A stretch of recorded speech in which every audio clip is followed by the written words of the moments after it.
로맨스는 우리에게 시련을 안겨주고 우정도 실망시킨다. 그러나 부모 자식 관계는 다른 모든 관계보다 덜 시끄러우면서도 세상을 사는 동안 지속되는 끊을 수 없는 가장 강력한 관계이다. 사람에는 네 가지 유형이 있다.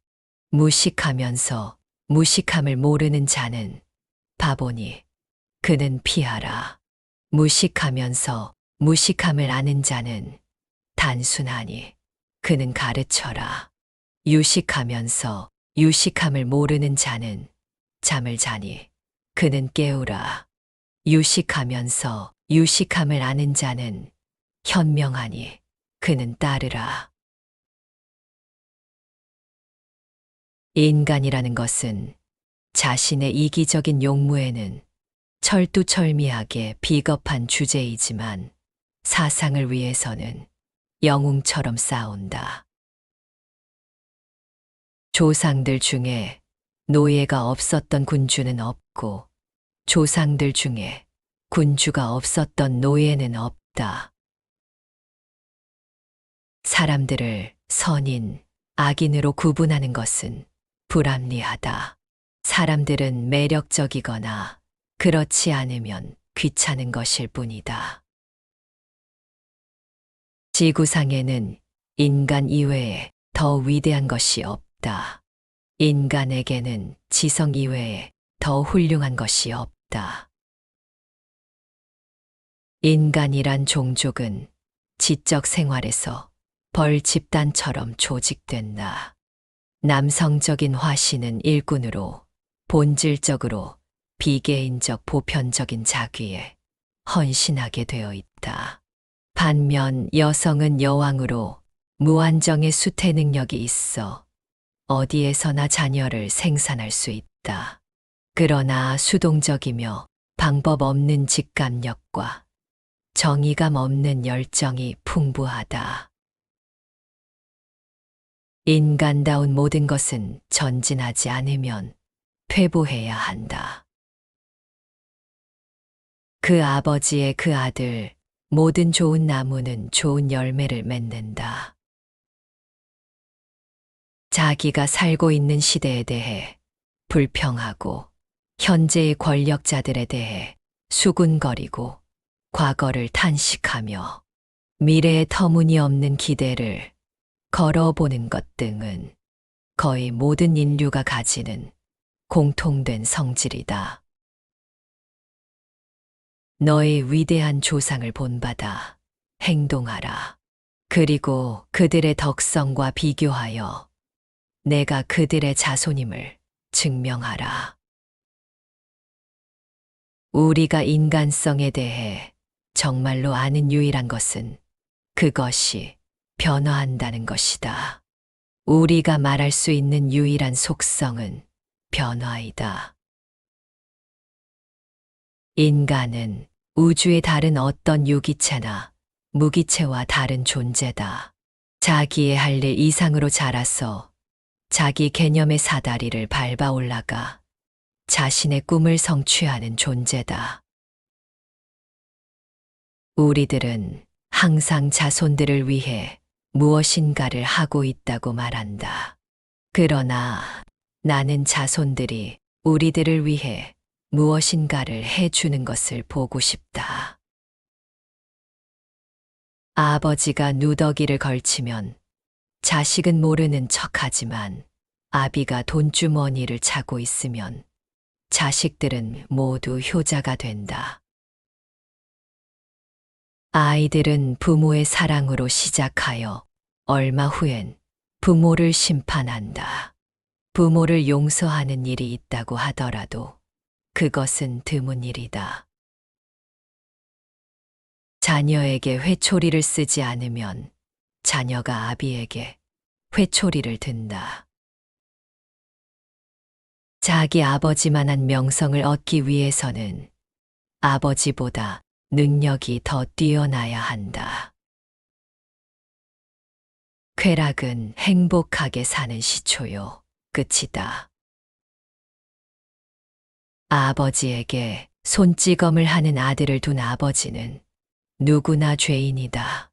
자기에게 손찌검을 하는 아들을 만들었기 때문이다.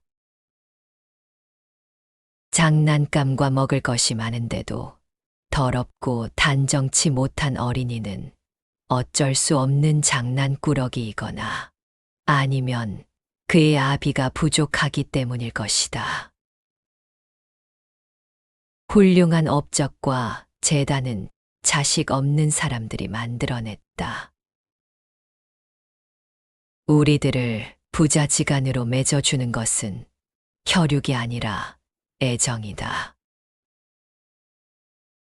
아들이 자기보다 더 나무랄 데 없기를 바란다면 먼저 아버지인 자신부터 나무랄 데가 없어야 한다. 아버지보다 어머니가 자식을 더 사랑한다.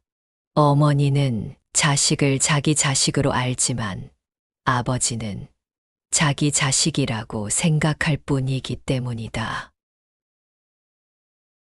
한 분의 아버지가 100명의 스승보다 더 낫다. 자기 자식을 아는 아비가 현명한 아버지이다. 우리를 고결하게 하는 것은 덕행이지 가문이 아니다. 자녀들을 너희들 자신의 모형대로 만드는 것은 큰 죄악이다. 너희들의 모형은 반복할 가치가 없기 때문이다. 이것은 아이들도 알고 너희들도 다 안다. 크게 달라지지 않으면 결과적으로 너희들은 서로 미워하게 된다. 아무리 멀리 떨어진다 해도 핏줄은 끊지 못하는 것. 형제는 언제까지나 형제이다. 피는 물보다 진하다. 사람이 고통을 당할 때는 친척의 열려진 품을 찾아내는 것이 가장 좋다. 좋은 가문에 태어나는 것은 바람직한 일이다. 그러나 그 영광은 조상의 것이다. 천한 것과 훌륭한 것은 가문으로가 아니라 그 사람의 태도와 마음의 순수성으로 구별하라. 아무리 세상 일이 재미있고 자유를 갈망하더라도 우리의 소망은 평온을 찾아 가정으로 되돌아오는 것이다. 쾌락과 궁전속을 거니는 것도 언제나 초라한 내 집만큼 편안하지는 않다. 천천히 화내는 사람을 조심하라. 좀처럼 화를 내지 않는 사람이 성을 내면 자주 화를 내는 사람보다 심하고 오래 간다. 가정과 가정생활의 안정과 향상이 문명의 주요 목적이요. 모든 산업의 궁극적 목적이다. 천막을 치고 야영을 하는 데는 100명의 남자가 필요하지만 가정을 이루는 데는 여자 하나면 된다. 가정은 소녀의 감옥이요. 부인의 노역소이다. 하나하나 뜯어보면 좋게 보이지 않는 얼굴일지라도 모두 합쳐보면 좋게 보일 수 있다. 분노를 억누르지 못하는 것은 수양이 부족하고 무절제하다는 표시다. 그러나 항상 그것을 억누르는 것은 쉽지 않다. 그것이 불가능한 상황이 반드시 있기 때문이다.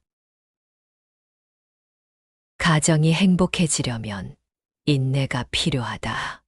변덕스러운 자는 불행을 불러들이기 마련이다.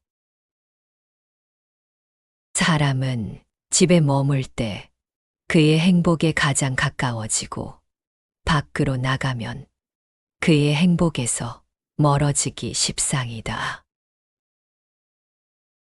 어느 곳에나 가정이 있는 자는 가정이 없는 것과 마찬가지다. 안락한 집은 행복의 근원이다.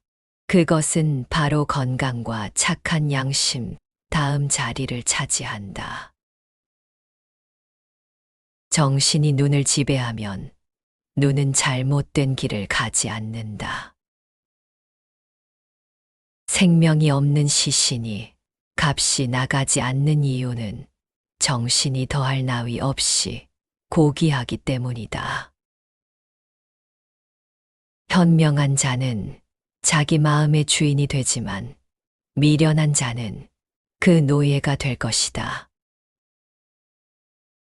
노동 후의 수면, 풍랑 뒤의 항구, 전쟁 뒤의 평온, 삶 뒤의 죽음, 이것이 인생에서의 최대 기쁨이다. 우선 내 마음 속의 평화를 지켜라. 그러면 다른 사람들에게도 평화를 가져다 줄 수 있을 것이다. 쾌락이 일종의 죄이듯 죄가 일종의 쾌락이 되는 사람도 있다. 쾌락에 대항하는 것은 현자의 역할이요. 쾌락의 노예가 되는 것은 우자의 역할이다. 쾌락을 사랑하는 자는 틀림없이 쾌락으로 멸망한다. 진실은 언제나 씁쓸하지만 쾌락은 악행을 수반한다. 적당한 쾌락은 정신의 긴장을 풀리게 하고 진정시킨다. 만족은 연료를 더 넣는 데 있지 않고 불을 좀 덜 떼는 데 있다. 만족은 재산을 늘리는 데 있지 않고 인간의 욕망을 줄이는 데 있다. 숨 쉬는 자는 고통이 있고 생각하는 자는 비통이 있다. 평화는 오직 태어나지 않은 자에게만 있을 뿐이다. 내가 알고 있는 가장 큰 기쁨은 선행을 몰래 하고 그것이 우연히 드러나는 일이다. 인생의 커다란 기쁨은 사람들이 할 수 없다고 말하는 일을 당신이 하는 것이다. 행복은 머물러 있지 않고 날개를 펼쳐 날아가 버린다. 장미에 찔리는 것보다는 쐐기풀에 찔리는 것이 낫다. 가벼운 슬픔은 사람을 수다스럽게 만들지만 큰 슬픔은 벙어리가 되게 한다. 마냥 슬픔에 잠겨 있는 것은 위험한 짓이다. 용기를 앗아갈 뿐더러 회복하려는 의욕마저 잃게 하기 때문이다. 기쁨은 친구를 갖게 하지만 슬픔은 고독만을 남겨준다. 누구든지 성을 낼 수 있다. 그것은 쉬운 일이다. 그러나 올바른 대상에게 올바른 정도로, 올바른 시간에, 올바른 목적으로, 올바른 방식으로 성을 내는 것. 그것은 모든 사람들이 할 수 있는 일도 쉬운 일도 아니다. 슬픔은 나누면 반으로 줄어들지만 기쁨은 나누면 배로 늘어난다.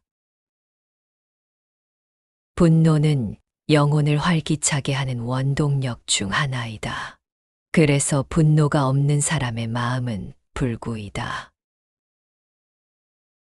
부서지기 쉬운 얼음처럼 분노는 시간이 흘러감에 따라 사라진다. 성이 나면 말하기 전에 열을 세라.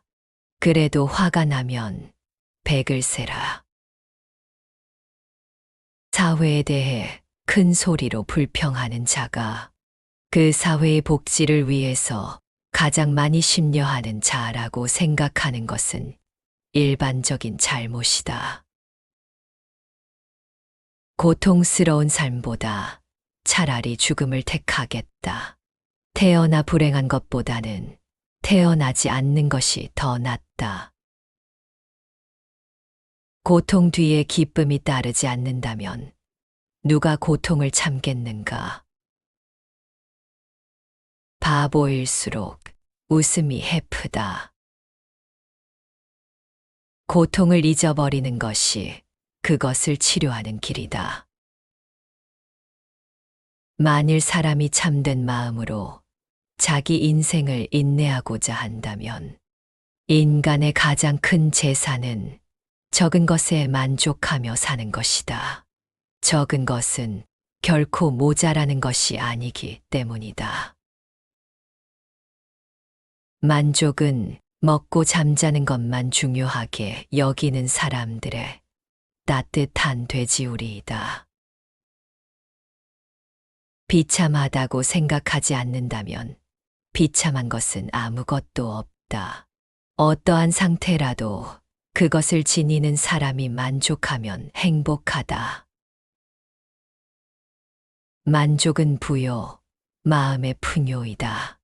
그런 풍요를 찾을 수 있는 자는 행복하다. 노동에서 건강이, 건강에서 만족이 샘솟는다. 만족은 모든 기쁨의 구원을 열어준다. 명성이란 생존한 사람에게는 거의 관심을 돌리지 않는다. 하지만 죽은 사람은 화려하게 장식해주고 그의 장례식을 준비해주며 마침내 무덤까지 따라가 주는 장의사이다. 인생의 가치는 세월의 길이에 있는 것이 아니라 우리가 그것을 사용하는 데 있다. 아무리 오래 살아도 인생으로부터 얻는 것은 적을지 모른다. 인생에서 얼마만큼 만족을 찾느냐 하는 것은 몇 살이라는 나이로 정해지는 것이 아니라 오직 자신의 의지에 달린 것이다. 자기가 소유하고 있는 것을 가장 풍부한 재산으로 여기지 않는 자는 그가 비록 이 세상의 주인이라 할지라도 불행하다. 너에게는 경쟁자가 있기도 하고 없기도 할 것이다. 너에게 경쟁자가 있다면 그에게 우선권이 돌아가도록 하기 위해 노력해야 한다. 만약 경쟁자가 없다면 경쟁자를 갖지 않도록 하기 위해 노력해야 한다. 행복하니까 만족하는 것이지 만족하니까 행복을 느끼는 것은 아니다. 자기 몫에 만족하는 자가 가장 크고 가장 안전한 부를 얻는다. 즐거워해야 할 것을 즐거워하고 싫어해야 할 것을 싫어하는 것은 뛰어난 사람의 가장 합리적인 처신이다. 절대적인 사람은 자기가 좋아하는 것을 할 수 있다. 자기가 좋아하는 것을 할 수 있는 사람은 쾌락을 즐길 수 있고 쾌락을 즐길 수 있는 사람은 만족할 수 있다. 만족할 수 있는 사람은 갈망하는 것이 없으며 갈망하는 것이 없을 때에 문제는 끝난다.